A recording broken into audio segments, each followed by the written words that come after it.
நான் உம்மை வாழ்த்துகிறேன் என்று சொல்லி பாடி அவரை ஆராதிக்கப் போகிறோம். சேர்ந்து பாடுவோமா? வாருங்கள் பாடுவோம்.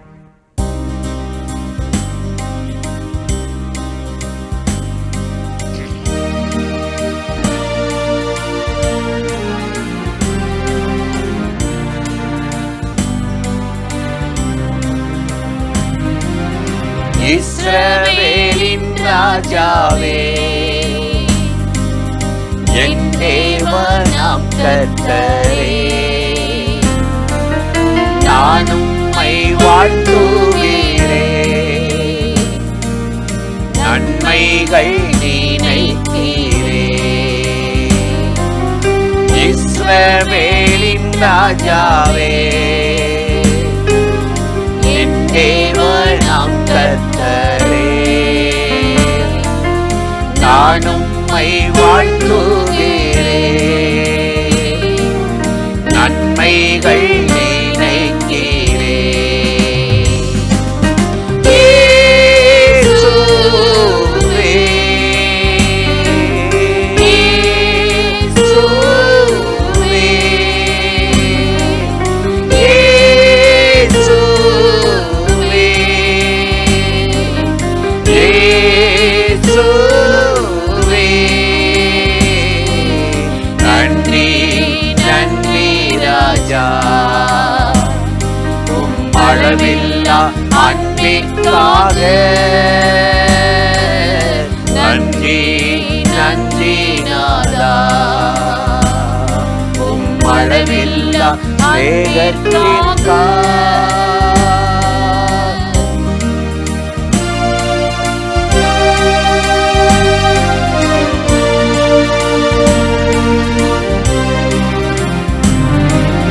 திருக்கரம் என்னை தாங்கி கடும் பிரச்சனைகளிலும் முன்னேறி செல்வதற்கு பலத்தை நீ தந்ததற்கா. திருக்கரம் என்னை தாங்கி கடும் பிரச்சனைகளிலும் முன்னேறி செல்வதற்கு பலத்தை நீ தந்ததற்கா. இயேசுவே, இயேசுவே, இயேசுவே,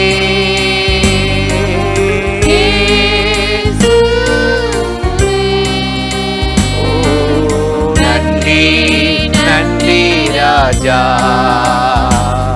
உம் அளவில்லா அன்பிற்காக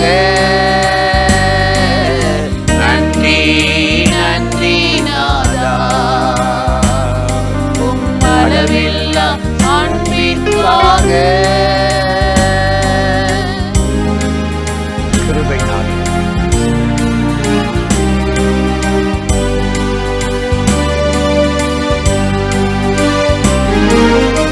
எதிர்க்கிறவர் முன்பிலும்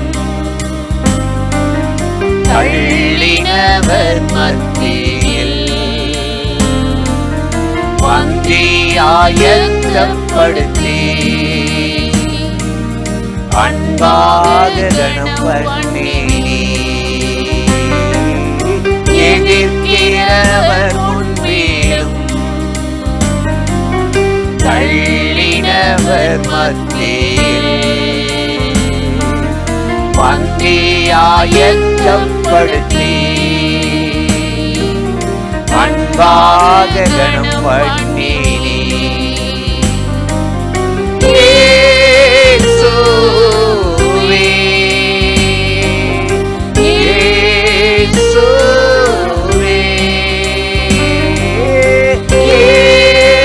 இயேசுவே, இயேசுவே, நன்றி நன்றி ராஜா,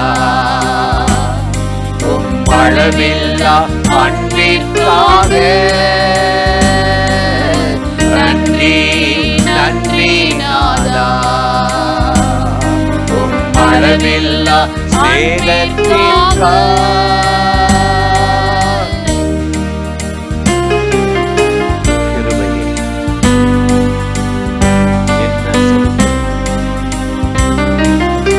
என்ன நான் செலுத்திடுவே, ஆயிரம் பாடல்களோ என் உயிர் காலம் முழுதும் ரட்சிப்பை உயர்த்திடுவே. என்ன நான் செலுத்திடுவே, ஆயிரம் பாடல்களோ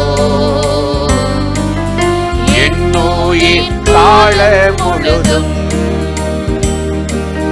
ரட்சிப்பை உயர்த்திடுவே.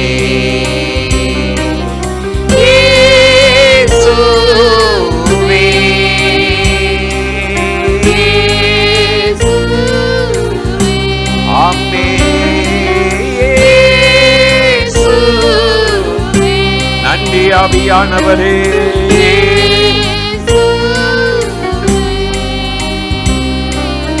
நன்றி நன்றி ராஜா, அளவில்லா அன்பிற்காக. நன்றி நன்றி நாதா, நன்றி ஆவியானவரே, அளவில்லா நன்றி நன்றி நாதா, அளவில்லா அன்பிற்காக. நன்றி நன்றி நாதா. பிரியமானவர்களே, ஆண்டவராகிய இயேசுவின் நாமத்தினாலே இந்த காலை நேரத்தில் இயேசுவை தினம் பார்ப்போம் என்ற இந்த நிகழ்ச்சியின் மூலமாக உங்களை சந்திப்பதில் மிகுந்த மகிழ்ச்சி அடைகிறேன். கர்த்தர் எவ்வளவு நல்லவர்ல, கிருபையும் இரக்கமும் நிறைந்தவர். இந்த நாளிலும் கட்டாயம் உங்களை ஆசீர்வதித்து கிருபையால் நிரப்பி மகிமையால் நிரப்பி உங்களை ஆசீர்வதித்து நடத்துவார். இன்றும் கூட வேதத்தில் ஒரு வசனத்தை உங்களுக்கு ஞாபகப்படுத்தி ஜெபிப்பது நல்லது என்று உணர்ந்தேன். ஏசாயா 45 அதிகாரம் 4 ஆண்டவர் சொல்லுகிறார், கோரேஸ் ராஜாவை பார்த்து, அந்தகாரத்தில் இருக்கிற ஒளிப்பிடத்தில் இருக்கிற பொக்கிஷங்களை உனக்கு நான் தருவேன், புதையல்களையும் பொக்கிஷங்களையும் தருவேன் என்று சொல்லுகிறார். அந்த காலத்தில் புதையல் யாரோ வச்சுட்டு போனது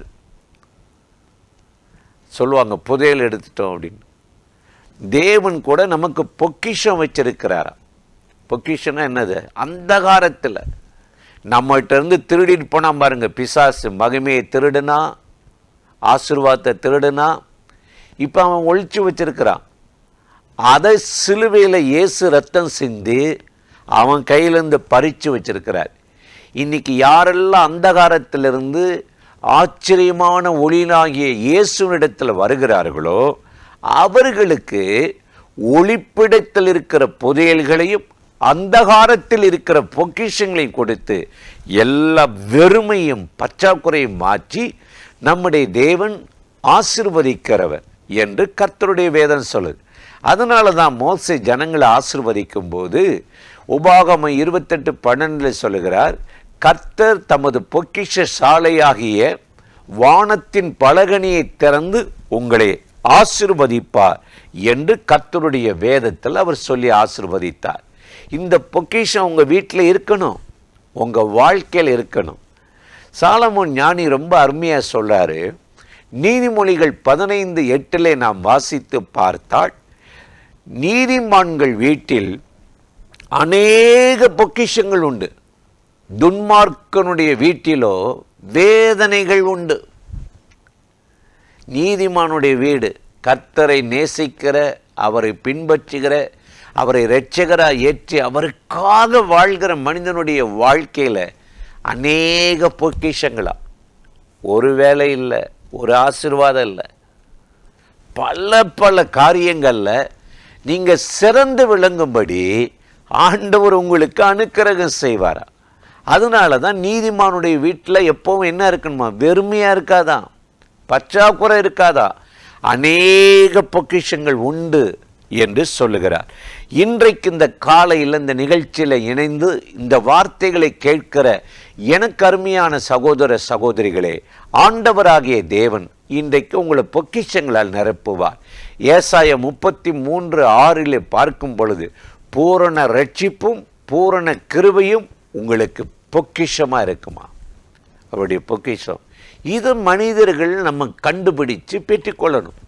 நீங்கள் ஜெபிக்கும்போது பரிசுத்தாவில் நிறைந்து ஆண்டவரை பின்பற்றும் போது இந்த ஒளிப்பிடத்தில் இருக்கிற உங்கள் கண்ணுக்கு மறைவாக இருக்கிற உங்கள் மனதில் தோன்றாத சில காரியத்தை ஆண்டவர் என்ன செஞ்சார், வெளியே கொண்டு வந்து அதை காட்டி அதை சுதந்திரிக்க ஜெபிக்க உங்களை ஏவுவார்.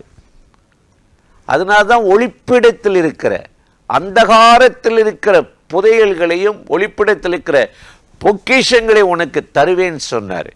நீங்கள் வேதத்தை தொடர்ந்து வாசித்து பார்த்தீங்கன்னா இதை பற்றி பவுல் ரொம்ப அருமையாக சொல்கிறார். இந்த பொக்கிஷங்களை நாங்கள் மண்பாண்டங்களில் வச்சிருக்கிறோம். நீங்கள் பேங்கில் போய் பாருங்களேன், பேங்க்கில் வெறும் பணம் மட்டும் போகிறதுக்கு நம்ம பேங்கை யூஸ் பண்ண மாட்டோம். அங்கே லாக்கர் இருக்கும், அதில் முக்கியமான பொருட்கள் நகைகள் வைக்கிறோம், டாக்குமெண்ட்ஸு வைக்கிறோம், பத்திரங்களை வைக்கிறோம், அது லாக்கர்.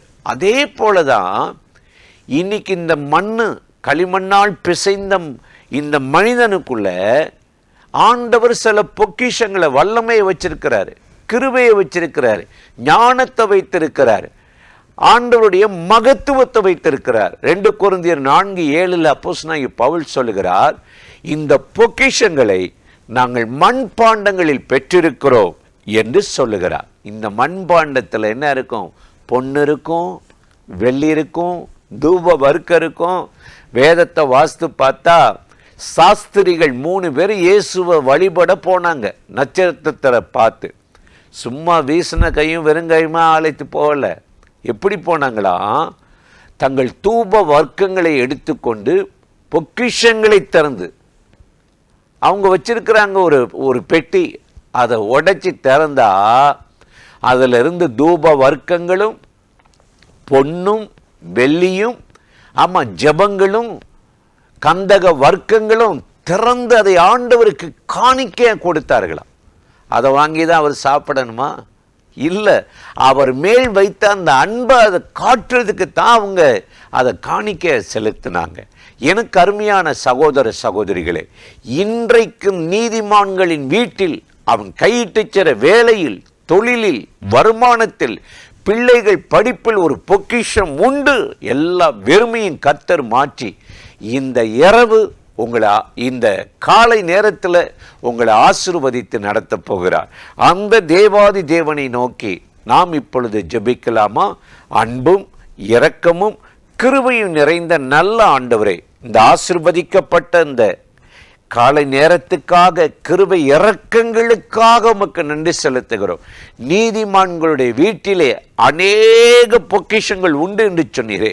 யாரெல்லாம் வெறுமையாக ஒன்றுமில்லாமல் வேதனையோடு வாழ்கிறார்களோ, வேலை இல்லாமல், வருமானம் இல்லாமல், தொழில் இல்லாமல், வசதி இல்லாமல் இருக்கிறார்களோ, அத்தனை பேருக்கும் வானத்தின் பலகனியை திறந்து உம்முடைய பொக்கிஷங்களால் நிரப்பும், வெறுமையை மாற்றும். ஒளிப்பிடத்தில் இருக்கிற அந்தகாரத்தில் இருக்கிற புதையல்களையும் ஒளிப்பிடத்தில் இருக்கிற பொக்கிஷங்களையும் கொடுத்து உம்முடைய பிள்ளைகளுடைய வாழ்க்கையை திருப்தியாக்கி நடத்தும்படி இயேசு கிறிஸ்துவின் நாமத்தில் வேண்டிக் கொள்ளுகிறோம் எங்கள் உயர்வுள்ள நல்ல பிதாவே. ஆமேன், ஆமீன். ஆண்டவர் இந்த ஜெபத்தை கேட்டிருக்கிறார். கட்டாயம் இந்த நாளில் உங்களை ஆசீர்வதிப்பார். இந்த நிகழ்ச்சியை நீங்கள் மட்டும் இல்லை, மற்றவங்களுக்கும் இதை ஷேர் பண்ணுங்கள், ஃபார்வர்ட் பண்ணுங்கள். ஆண்டவராகிய தேவன் ஆசீர்வதித்து நடத்துவார். ஆமென்.